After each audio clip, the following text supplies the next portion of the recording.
Canada has just reached a significant milestone with more seniors in the country than children. The latest data from the 2016 census showing the largest boost in the older population since Confederation.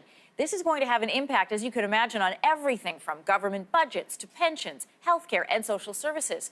Well, we wanted to answer some questions. How's it going to affect you? Joining us in studio to explain is personal finance expert Alex Kenjeev. Welcome back. Thank you, Emery. All right, first, by having an older population, what does this mean in terms of planning for things like social services, pensions, and healthcare? Well, let me start by saying, this is a great problem to have, right? We're living longer, we're happier, we're healthier. These are not the worst problems we could ask for. But there are some challenges financially.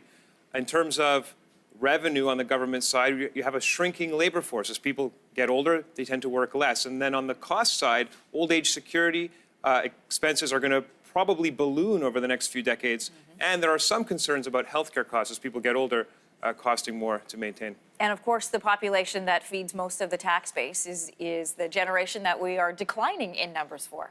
That's right. That's right. So how then do they balance, the government balance the spending for that?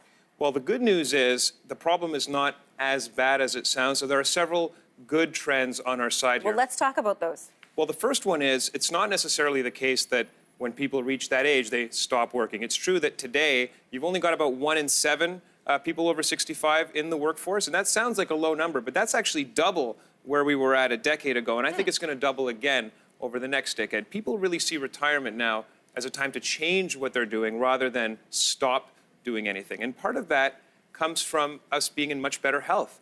And so it turns out that healthcare expenses, they don't actually increase as you get older. Longevity doesn't really factor in a major way to healthcare expenses. The end of your life is very expensive, but as you push that out, you're not really extending the expensive period. All right, there are some projections. These are for 2035. The census saying almost 1 in 4 Canadians could be 65 or older. So how does this affect decisions when it comes to investing in businesses and the future? Well, change for business always means opportunity, right? So businesses now are learning how to see these senior people as an untapped source of potential labor, right? If you can cater to people who maybe want to work and have a meaningful life, but maybe they don't want to work as many hours, maybe they have different requirements, businesses that cater to that can thrive. And the same thing in terms of consumption, right? Older people have different needs and desires, and there are lots of technologies coming online to help old age. And so I think lots of opportunity for investment, actually.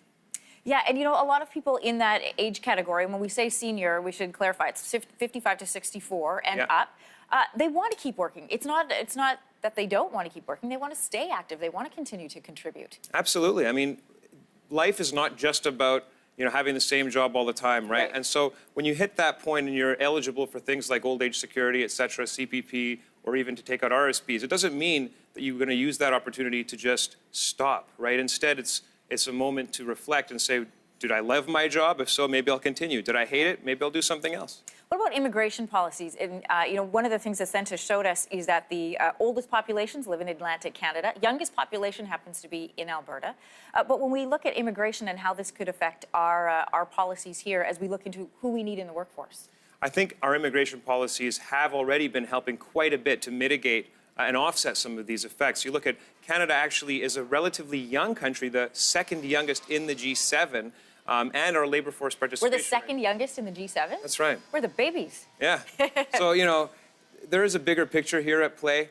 And, our immigration is a big piece of that puzzle. All right, Alex, thanks for being here. Thank you, Emery. Fun to break down those numbers.